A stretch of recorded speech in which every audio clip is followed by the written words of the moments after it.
Oh, hello again, everybody. Danny Rufo coming at you from C209 at Del Castle today. I thought we'd do another installment. We've been talking about the Supreme Court and the American legal system over the past week here with my students at Del Castle. Some of the things that we covered, the formation of the Supreme Court, who makes up the Supreme Court, et cetera, et cetera. Now, you can imagine with what's been going on for the last few weeks with Judge Kavanaugh and the Senate hearings, we've had quite a bit to talk about as far as current events in the Supreme Court as well. But we also covered some history. So we opened up with the 1803 Marbury versus Madison, maybe one of the first times that the Supreme Court kind of shaped American politics. We talked about the 1963 Gideon versus Wainwright, where we discussed the state providing legal protection, providing a lawyer, paying for legal services if you could not afford one. I talked about the Gideon case. Then we did the 1966 Miranda versus Arizona, which of course gives us the rights that we see on TV when the police arrest you. You have the right to remain silent, blah, blah, blah, right? So we covered all of those historical cases with the students. We talked about the ins and the outs. We read some of the briefs from those cases. And we talked about how those cases affect us still today. So, Marbury versus Madison, Miranda versus Arizona, Gideon versus Wainwright, that's the history. Then we focused a little bit on a couple of historical cases and, again, how they relate to Delaware today.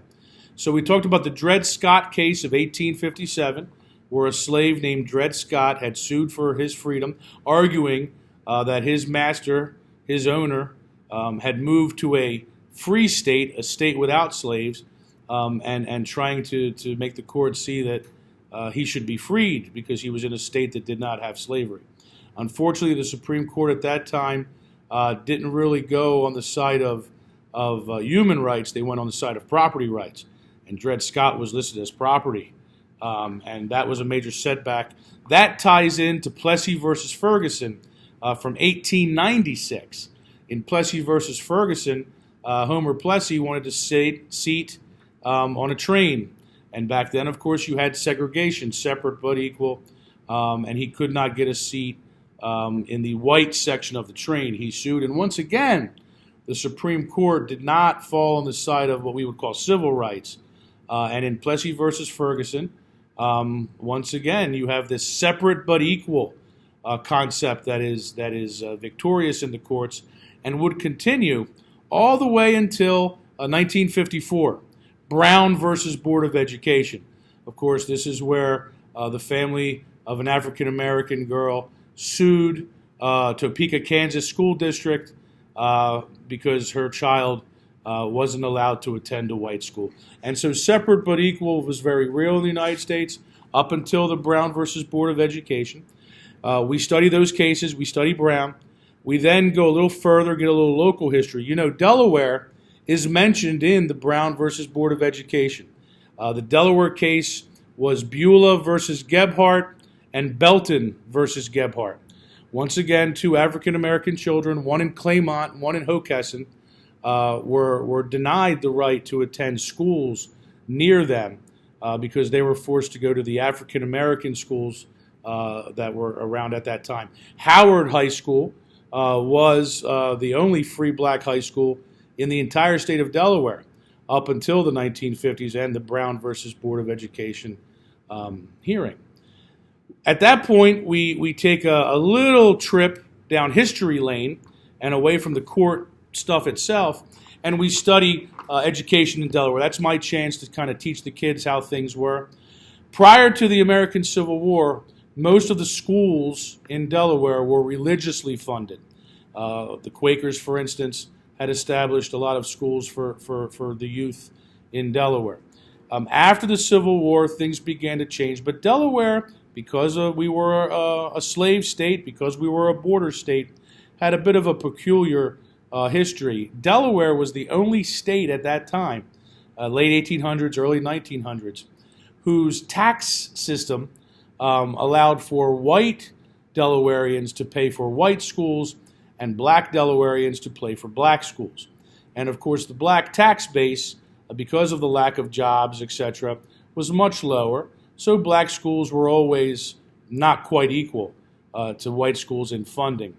The New York Times published an article in the 1920s in which they kind of attacked Delaware for having the whipping post and for having such terrible schools for African Americans and such a separation between the schools and funding. The article was called Primitive Delaware in the New York Times. That really embarrassed one man in particular, P.S. DuPont. P.S. DuPont, who was then the chairman of the General Motors Corporation and the head of the DuPont Company in Wilmington, Delaware, saw this as a problem. He saw it as an embarrassment. And he worked very hard to get the legislature of Delaware to change the tax laws so that there was equal funding for schools, regardless of the race of the taxpayer. He also built schools using a lot of his own money. He built many schools for African Americans and some white kids in the state of Delaware. Many of those buildings are still around today. The one that bears his name, the P.S. DuPont, was originally a high school. Beautiful building, beautiful architecture. Today it's a middle school in the Brandywine School District. Their mascot when they were a high school were the Dynamiters. Because remember, DuPont was very big, very influential in the explosives industry. So the P.S. DuPont Dynamiters, that was their mascot before as a high school it closed and then reopened as a middle school, maybe even a grade school for a little while. And P.S. DuPont really worked very hard to try to help the African American citizens of Delaware. He also built Howard High School, the newer building. There was an original building that they had used, and then the new building was built in the 1920s. And P.S. DuPont was very influential in establishing that high school. And of course, even through his goodwill, Delaware still fell far behind. Even though the Brown versus Board of Education case happened in 1954, in Delaware it was very slow to kind of really change things. In fact, in Milford, Delaware, you had one of the only riots associated with Brown versus Board of Education in the Milford High School because 4 or 5 black kids tried to go there. The community, including the KKK in Milford at that time, fought against it, had a big riot. And again, in Delaware, we don't see really any movement on Brown versus Board of Education until the late 70s and into the 80s with busing and the division of the city of Wilmington, as it still is divided today. The city of Wilmington does not really have a traditional high school. There's a couple of charter schools. There's Howard, which is now a Votech school in my district. But there is no traditional, regular high school in the city of Wilmington. All city kids are bused out to the suburbs, and suburban kids are bused into the city. And the busing issue caused all kinds of problems in the late 70s and early 80s. So Delaware was very slow to really respond to Brown versus the Board of Education until the 80s when things got a little bit better. And you can argue, of course, today that separate but equal, of course, legally doesn't exist. But there are still funding issues with inner city schools. There are still some problems with Delaware education. And so while I think we as teachers in the classroom work very hard, I think sometimes our state legislatures and I think the history of this state keeps us back in many respects. So that's what we did in class, and I gave them a little local flair, a little local history at the same time. And then we wrapped up judicial review. We wrapped up our study of the Supreme Court behind me. We'll continue to talk about the Kavanaugh case until that kind of unwinds. And then we're talking about executive orders towards the end of the week. We'll talk about some of the famous executive orders that have changed American history. Japanese internment during World War II. We'll talk about Roosevelt and some of his New Deal programs, even the Emancipation Proclamation of Abraham Lincoln, and even DACA, Obama/Trump right now. We'll talk about some of those executive decisions that help form politics in the United States. Then we'll talk a little bit about politics.